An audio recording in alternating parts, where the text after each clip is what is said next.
একজন জিনাকর একজন সুদখোর, দুজনই তো গুনাহগার। এখন দুজন লোক জামাতে নামাজ পড়বে। জামাতে নামাজ পড়তে গেলে এখন দুজনের মধ্যে ইমামতি করবে কে? দুজনই তো গুনাহগার।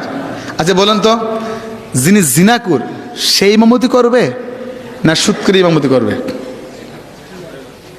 জি, আমি প্রশ্নটা দিই, এটা কিন্তু কিতাবের প্রশ্ন, আমি আপনাদেরকে দিলাম, একটু বিবেক খাটান।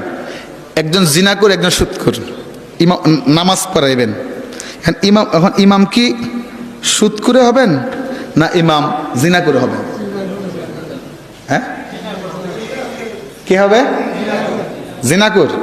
কেন জিনাকর হবে?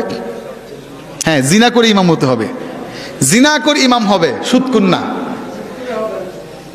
জিনাকর ইমাম হবে, সুদখোরে না।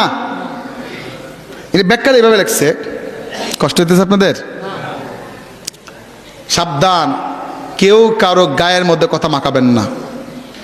এই ওয়াজ আমার জন্যে। এই ওয়াজ কার জন্যে? আমি আমার জন্যই ওয়াজ করতেছি। কেউ গায়ে মাখাবেন না কথা বলে, আমি আমার জন্য।